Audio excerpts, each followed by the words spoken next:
Privilege escalation is the process by which a malicious actor gains unauthorized access to higher-level privileges within a network, security system, or application. This typically begins with attackers exploiting system vulnerabilities to gain initial access, then elevating their permissions to reach more sensitive data or control critical systems. The main reasons for successful privilege escalation are insufficient security controls, neglecting the principle of least privilege, and exploitable software vulnerabilities. Hi, I am Antonia, and in this week's video, I explore privilege escalation, shedding light on how it works and the best ways to prevent it. In essence, privilege escalation can be divided into two primary types. Vertical. Here, attackers elevate their access from a lower-level user account to one with higher privileges, like gaining admin or root access. This allows them to control more sensitive data and system functions. Horizontal. In this type, attackers gain access to other accounts with similar privilege levels. For example, they might move from one user account to another without increasing privilege levels and still gain unauthorized access to another user's data.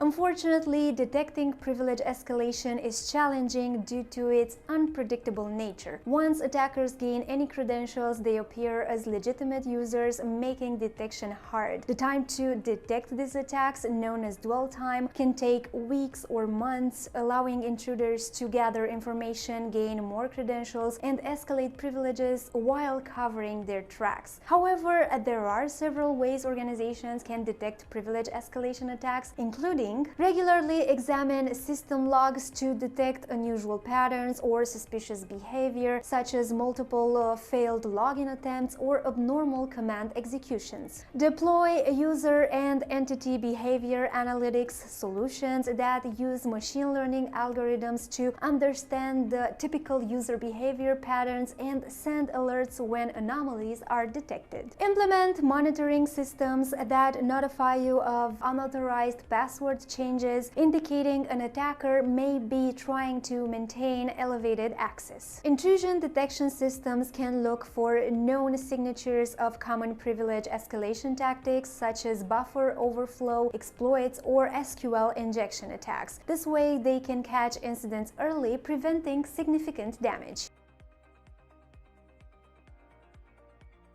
Malware designed for privilege escalation can be installed on a system through various methods such as phishing emails, drive-by downloads, or malicious websites. Once inside the system, the malware exploits vulnerabilities to gain elevated privileges, allowing the attacker to control more critical parts of the system. Simple, easy guessable passwords can be exploited to gain access to a user accounts. Attackers use brute force or dictionary attacks to guess these passwords and then escalate their privileges from a lower level account. Threat actors often target unpatched software vulnerabilities to elevated elevated privileges. These vulnerabilities can be in the operating system, applications, or firmware. Improperly configured security settings such as incorrect file permissions or overly permissive access controls can allow attackers to escalate their privileges. This often occurs when default settings are not adjusted to fit the security needs of the environment. Through techniques such as phishing, attackers trick users into revealing their credentials. Once they have access to a user's account, they can exploit the permissions to escalate their privileges within the system. To keep safe from privilege escalation attacks, I advise you to try an automated privileged access management solution. Don't take my word for it, read what CISA and the National Security Agency have to say on the matter. Besides that, you should update and patch regularly, enforce the principle of least privilege, monitor and audit system activities, enforce network segmentation, and employ multi-factor authentication. But about these best practices and more, we will talk in a future episode on Heimdal's YouTube channel. This is it for today. Don't forget to like this video, share it, and subscribe to our channel to get notified of future videos.